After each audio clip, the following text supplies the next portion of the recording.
All right, so you have one of these hot water on-demand Coleman old systems, and it ignites but doesn't start. So you can see mine is igniting and starting now. All right, so if you try the flow water sensor fix and that didn't work for you, then most likely your issue is with this sensor here. This is a level sensor, so basically measures that this machine is always standing up. If it falls to the side, a little ball inside goes off the switch and kills your power. Okay, so basically if you start it and this is on the side, then you will only have ignition and no gas. You see? And this is another example, okay, of what's going on. This little light here, it gives you a flashing code. So two flashing codes, it's no water. As you can see, I don't have any water connected to it because I already tested this. And you can hear the click when there is no water. It's only a 3-second click ignition. 1, 2, 3, stops. Okay, if I put water in this and I ignite it again, it will do 8 seconds ignition. 8 seconds. So one way to check if it's your flow level sensor, you just follow the cable up top here and you just unplug it. It's this one, you know.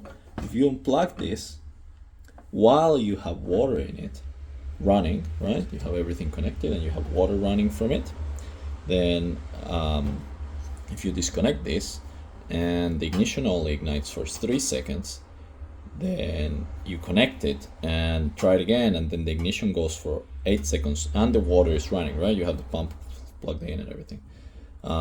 If there is a difference between this plugged in and this unplugged, that means your water flow sensor is working. Okay, you have to try this with the water connected and running. All right, if it's not running, it's not going to work, this test. Okay, so if you did this and this is working, you might have tried the blowing on this thingy to fix it. Well, and that didn't work.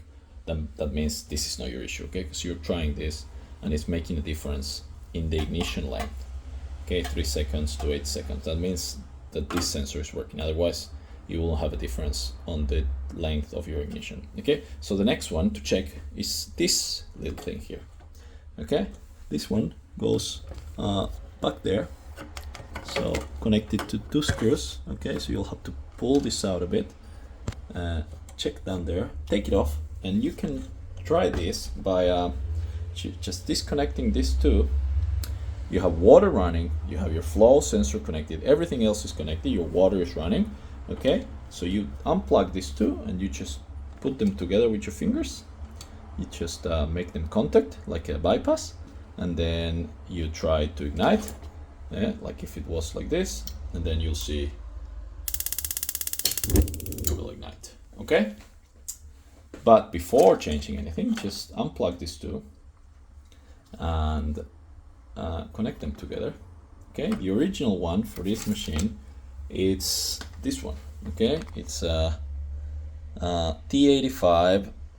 I don't remember the name. I think it's a tip over sensor or something like that. It doesn't work, so I replaced it with a T125, readily available on eBay. Okay, so there you go. Now you just put it all together again, and you can see other videos on how to disassemble it and reassemble it. So yeah, if that flow sensor didn't work, then this will probably fix it for you. Okay, give it a go, let me know if it worked.